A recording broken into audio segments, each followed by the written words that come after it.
So what does it mean to share the same chakra system as you and your twin flame?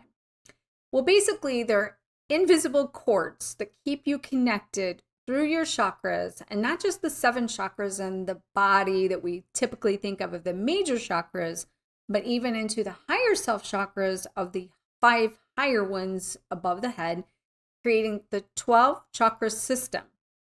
And in that, you create these invisible cords that attach the two of you throughout soul's eternity.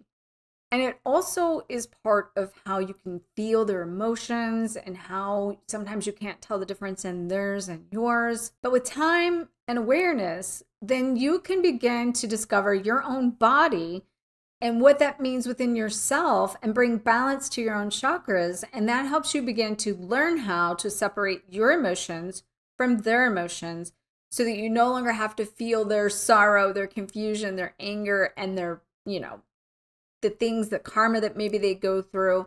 You can literally begin to detach from that on an energetic level that allows you to regain your own power and to keep your field clear, your chakras clear, so that you can still stay in alignment and moving towards your highest frequency and your highest journey in truth.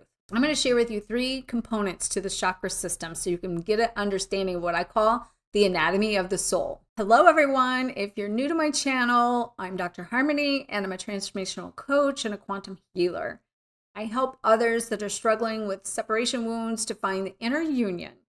And on this channel, I share tips, tools, techniques that's going to help you heal your emotions, trust your path, and align with your purpose. I post new videos every Thursday, so be sure to subscribe and hit that notification bell so that you know when all my videos and content come live. So before we get into the video, go ahead and hit that thumbs up button down below. It's going to give me an opportunity to know that you are liking the types of contents and videos that I put out. And it only takes a second. It really helps grow the channel. So something to note is that your chakras connect with everyone you meet, and you connect through and communicate through the energy that keeps you tied to other experiences with people, like even down to, for instance, if you have a coworker and you maybe had a conflict with them and now you feel this sense you can't trust them, that attaches into your solar plexus and that stays connection, and those people can still feed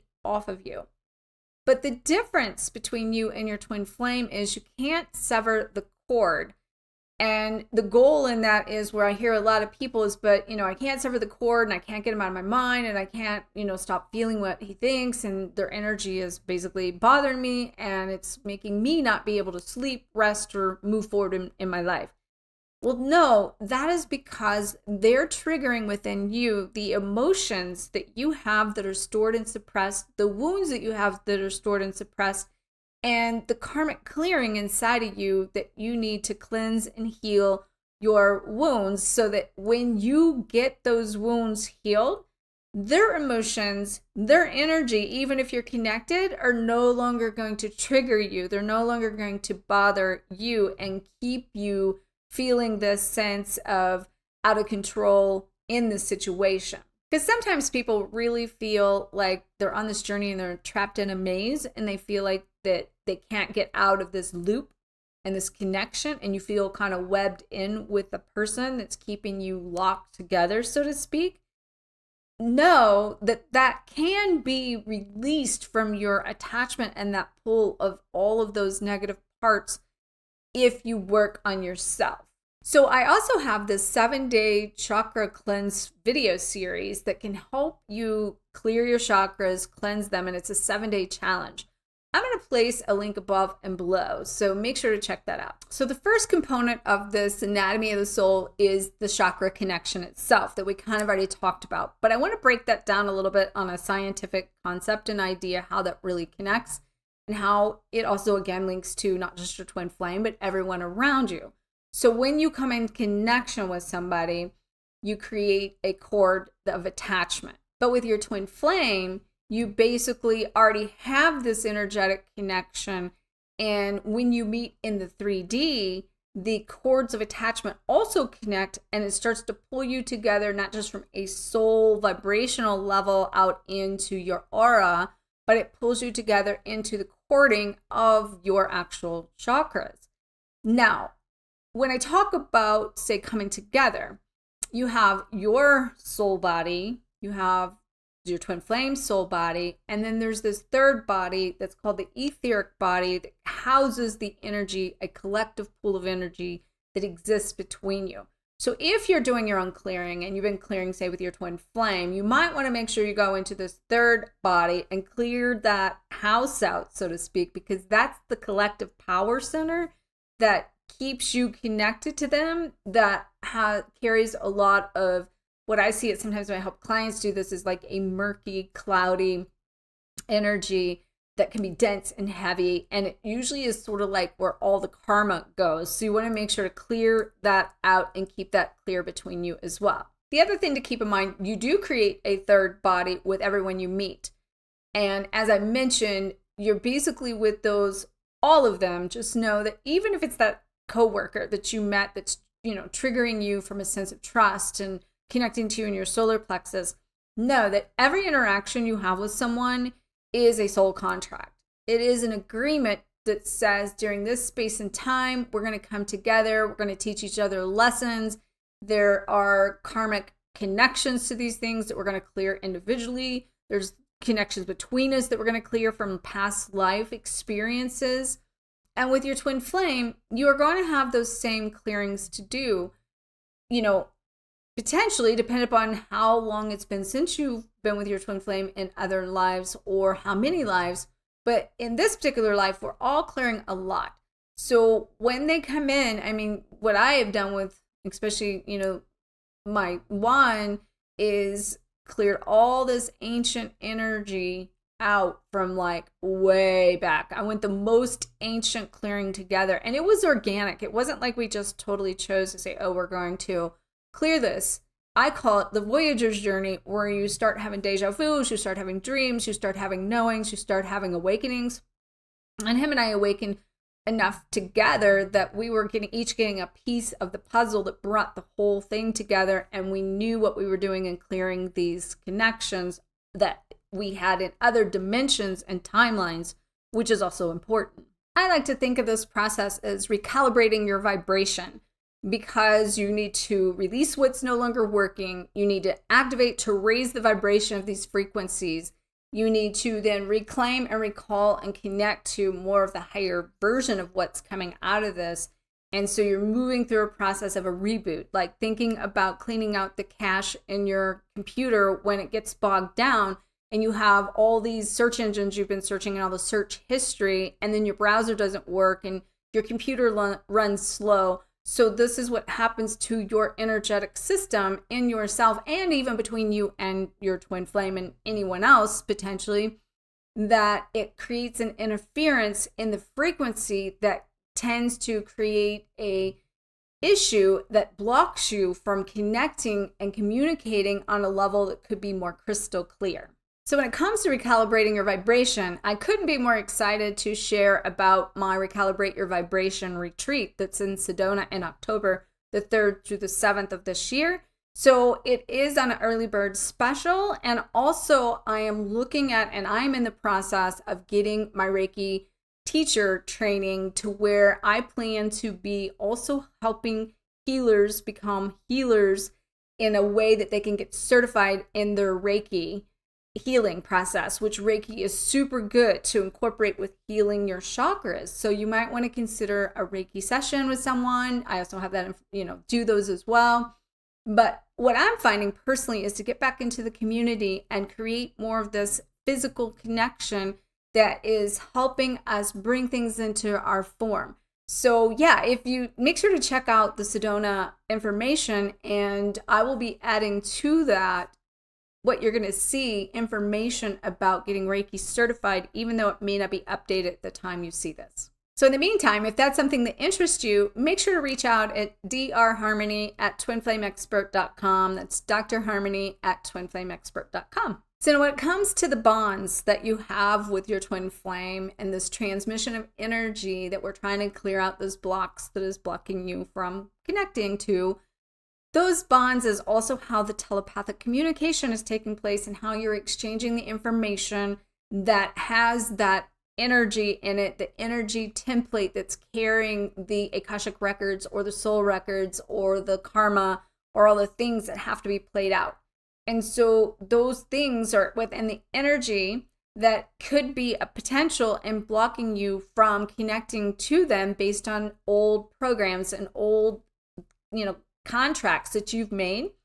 So when I talk to people about also clearing out what they need to do to remove these interferences in themselves and with their twin flame, I talk about when the first thing you need to do is make sure to complete your soul contracts and do it intentionally with everyone that you basically know or that you've been working with, or just in general of those that are even unconscious, because some of them may no longer serve you and you can bypass them and you can move more to the higher self. I've had some powerful shifts in just making sure to heal my chakras and a place I'm cleansing them, I'm correcting the imbalances, I am connecting to a higher frequency, and I'm programming them intentionally with not just the color and the vibrational frequency, but also with the affirmation or affirming what I want to be living out in my actuality into the chakra itself, so that way I'm bringing into form and actualizing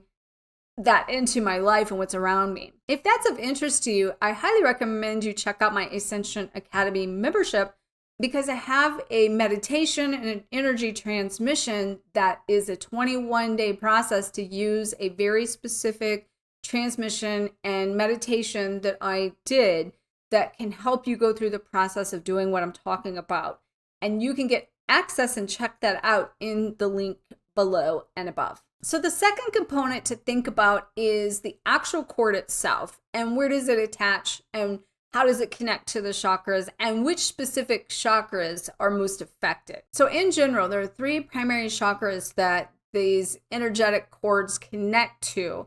And one of the second components of what I tell people, that not only to complete those soul contracts, but to make it an intentional point of, who might you have contracts with or cords you've attached with, and you can go in and intentionally release those cords. And so the heart chakra is one of the primary places, especially when it comes to our loved ones, maybe parents, our children, soulmates, even the twin flame. But when you feel brokenhearted, your heart tends to go into a contraction feeling, and you feel a response of this continuing pulsating. So basically what that pulsating feeling or that contraction feeling is coming because the cord is attached and there's pain there, and the chakra itself is actually trying to purge that attachment and is going through this sense of contract, release to let go of the attachment that's there. Typically, it's associated with a lot of emotional pain, and especially, like I said, feelings of loss, and it will prevent you from opening up and being able to give and receive love. So it's so important to release this, to free yourself to be open, and to not just think about just the opening of the front side, which is where you actually give love, but to be open to receiving on the back side of your heart, which is where you actually receive it. So there's a lot of betrayal that takes place between the shoulder blades there that you might want to make sure you clear attachments to things and experiences and people and events that have caused you to feel betrayed. And one of the things I see with people all the time is they, ask that question, well, why does my twin flame keep showing up? And it's because this process has taken place for you to go through this healing of your chakras, for you to go through the healings of your emotions, and for you to heal out the karma. And so that's one reason why you're trying to find an inner balance, and not just yourself personally and how you interact with your own energy, but that takes place and connects you to the physical world through your chakras. So I did a video on why your twin flame keeps returning. So check that out in the link above or below, and it will share more details with you about that balance of how this can throw you out of a balance and how that affects you and your twin flame. So the second main chakra you get cords of attachment is the solar plexus, which I mentioned earlier. This triggers you to restrict the energetic flow that's your life force, which is your trust ability, as I mentioned. So this is very important to clear this out. Typically, what's funny is it's one of the most impactful, shuts you down the most, being able to not trust yourself or the process or how to make decisions. But usually you have these connections with people with the most shortest encounters that you've had, or short-term relationships, or coworkers, like I mentioned. It can even be strangers that you cross paths and that there's something about them that makes you feel uneasy. So when you feel those types of things, know there could have been an attachment, an accord that took place, and you might now need to release that energy attachment so they're no longer feeding off your energy. The third major chakra that's affected in the courting is the sacral chakra. And this is typically with sexual encounters.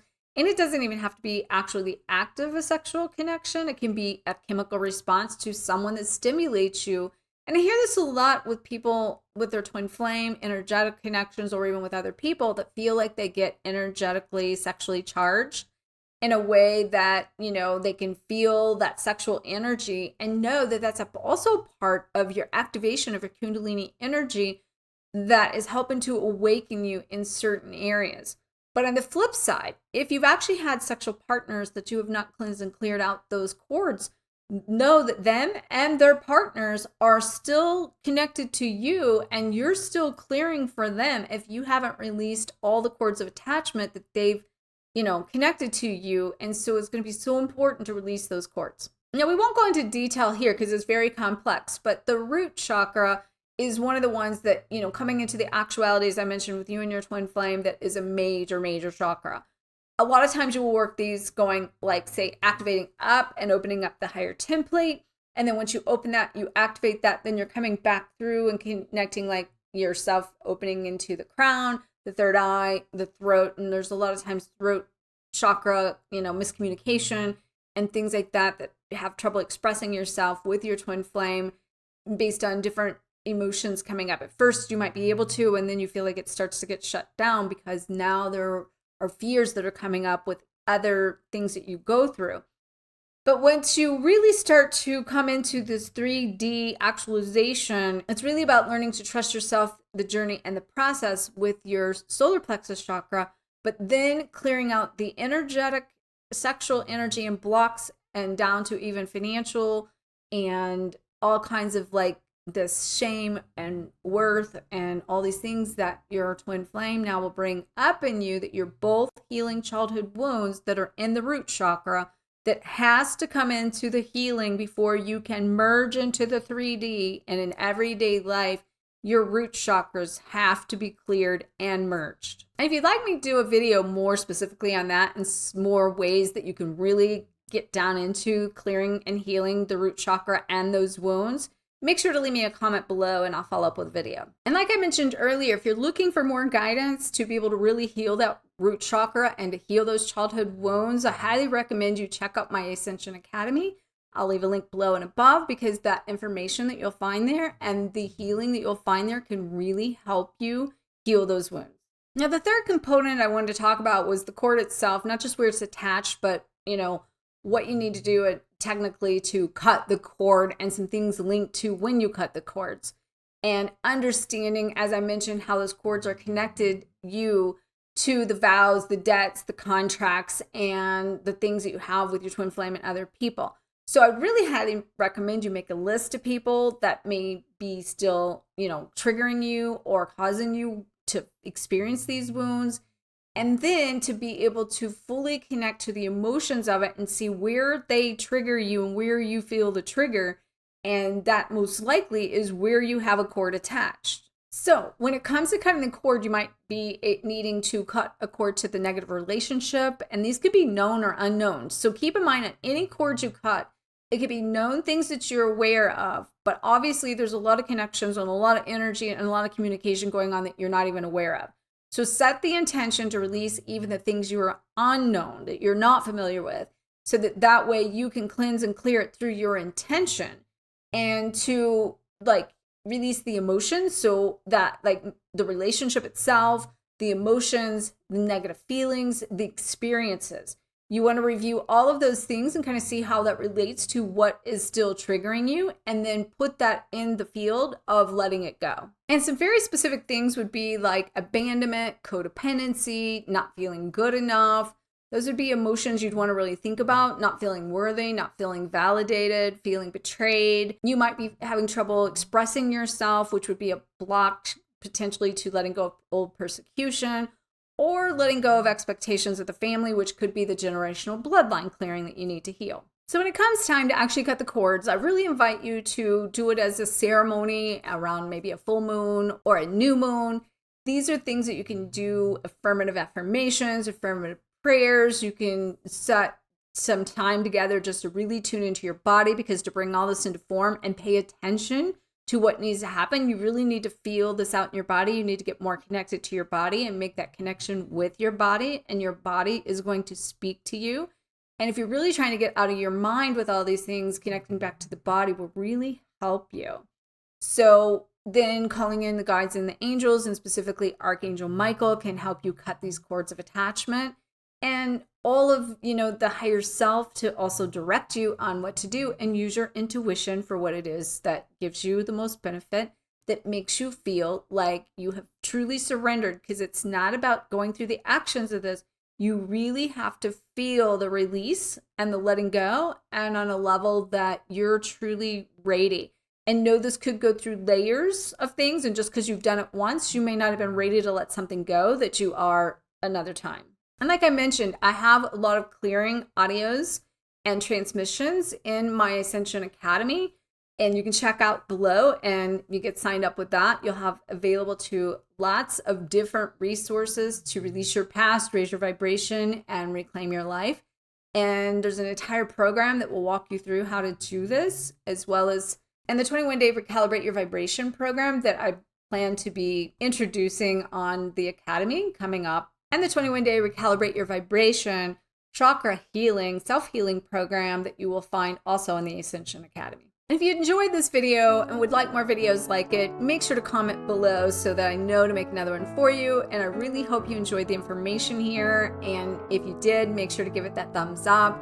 Make sure you subscribe to my channel. And don't forget the notification bell so that you know when all my videos and content come live. And if you'd like to follow me for more tips and resources to recalibrate your vibration, you can do so over at Instagram and Facebook at Twin Flame Expert. And if you'd like to learn more about me and my programs and the work I do and how to work with me, you can learn more at twinflameexpert.com. Sending you loads of love, and I'll see you in the next video.